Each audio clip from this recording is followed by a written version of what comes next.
प्यारे बच्चों, कैसे हैं आप। आज का हमारा टॉपिक है सेल्फ इंडक्शन और लेक्चर हमारा 4। सेल्फ इंडक्शन क्या मीनिंग है इसका?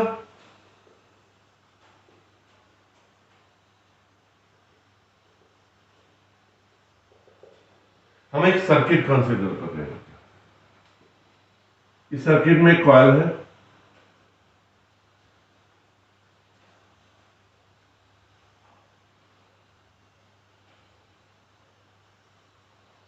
यहां पे एक बैटरी कनेक्टेड है, यहां पे की लगा रखी है आपने, या करंट को कंट्रोल करने के लिए रियोस्टेट लगा रखा है, रियोस्टेट की और ये बैटरी।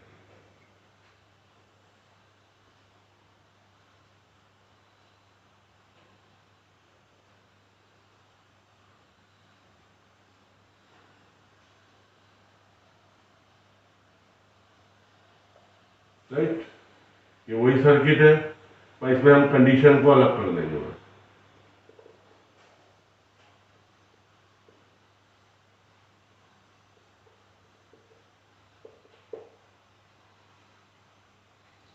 फिगर 8 और ये फिगर भी। The property by virtue of which the body, the circuit, मतलब inductor, opposes the growth or decay of the current। ये क्या कहता है? ये एक प्रॉपर्टी है of the coil by virtue of which it opposes the growth or decay of the current in the circuit। हमारे पास circuit है जिसमें कॉइल L कनेक्टेड है। अगर हम मेन करंट को इंक्रीज कर रहे हैं, I इंक्रीजेस, मतलब आई ग्रोथ कर रही है, और इसमें मेन करंट को क्या कर रहे हैं? डिक्रीज कर रहे हैं, I decreases. It is the property of the coil by virtue of which it opposes the decay और ग्रोथ ऑफ द करंट। यहां करंट ग्रोथ कर रही है तो यहां पे क्या होगा? मैग्नेटिक फ्लक्स में चेंज होगा। करंट जैसे जैसे इंक्रीज करेंगे, magnetic line of force increase करेंगे, मैग्नेटिक फ्लक्स में चेंज होगा। मैग्नेटिक फ्लक्स में चेंज होने से व्हाट प्रोड्यूसेस?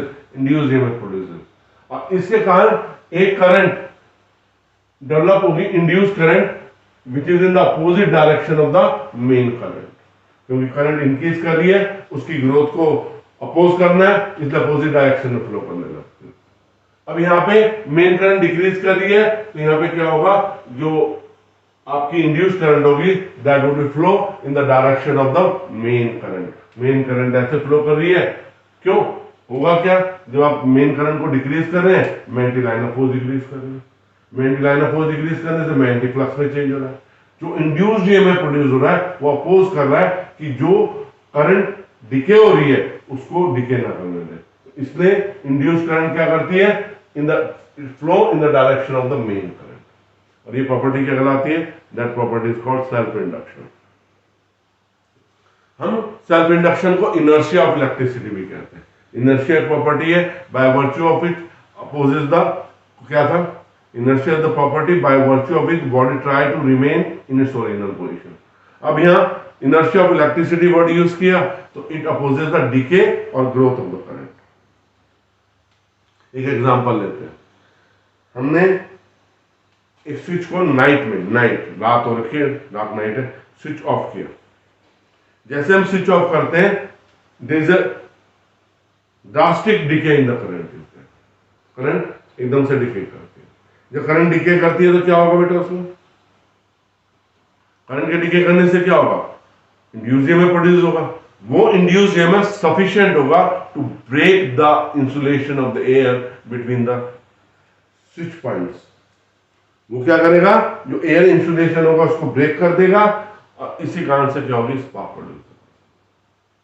आपने रेजिस्टेंस बॉक्स यूज करते हैं, रेजिस्टेंस बॉक्स में क्या होती है? वायर कैसे बनाते हैं? डबली वाइंड बनाते हैं, ऐसे होती है वायर। यहां से करंट आ रही है और यहां से करंट जा रही है, राइट? ये मेन करंट है, आ रही है, मेन करंट जा रही है। करंट को इंक्रीज करेंगे तो इंड्यूस करंट कैसे प्रोड्यूस होगी? अपोजिट। इंड्यूस करंट कैसे प्रोड्यूस हुई? अपोजिट। इसने एक दूसरे को कैंसिल किया, इसलिए क्या हुआ? Main current is not affected. और मेन करंट जब इफेक्टेड नहीं होगी तो what we got it? No change in induced EMF, right?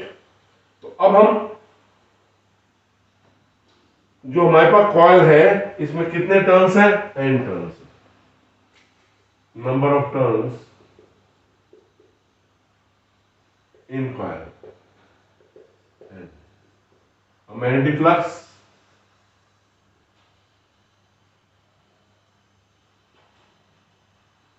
Linked n five. Magnetic flux एक कॉइल की है, n नंबर टर्न्स है, तो मैग्नेटिक फ्लक्स लिंक किया हो जाएगी n5। दैट मैग्नेटिक फ्लक्स किस पे डिपेंड कर रही है? That is depending on the main current flowing in the circuit. Main current n5 that we directly proportional sign remove करेंगे, Li, that is equation first. L is equal to n5 upon I, second equation. L क्या कराता है? Coefficient of self induction. इसकी unit क्या है? इसकी unit है henry, right? अब इंड्यूस्ड ईएमएफ कितना प्रोड्यूस हो जाएगा इसमें? Induced EMF E is equal to minus m delta phi by delta t. E is equal to minus delta n phi upon delta T.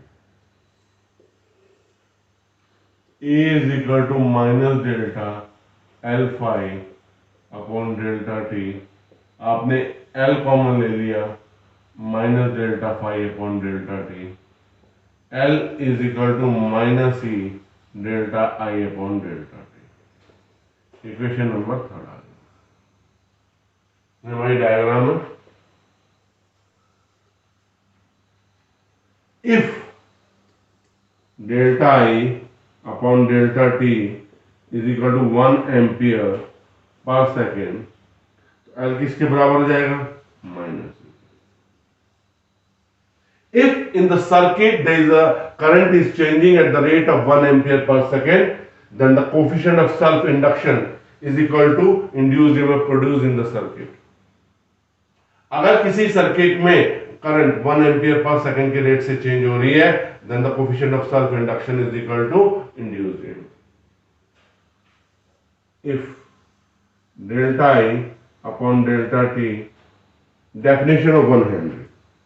अब क्या हम करने जा रहे हैं? Definition of 1 Henry. If delta I upon delta T क्या है? 1 ampere per second, right? ई कितना है? -1 वोल्ट। तो what we get at L minus -1, that is 1 henry. If in a circuit there is a current is changing at the rate of 1 ampere per second, produces an induced EMF 1 volt, then the coefficient of self-induction of that coil is said to be 1 Henry. किसी coil का self induction हम 1 Henry कब कहेंगे? जब उस circuit में current कितने rate से चेंज हो रही है? 1 एम्पियर पर सेकेंड से, और कितना इंड्यूस्ड EMF प्रोड्यूस कर रही है? 1 वोल्ट इंड्यूस्ड EMF प्रोड्यूस कर रही है। बच्चों, आपको मेरी वीडियो अच्छी लगी है तो लाइक जरूर करना, शेयर भी करना अपने साथियों के साथ। अगर मेरे चैनल को सब्सक्राइब नहीं किया है तो सब्सक्राइब जरूर करना बेटा, आपको इसी तरह वीडियोस जो होती हैं अवेलेबल होती रहेंगी। बहुत बहुत धन्यवाद।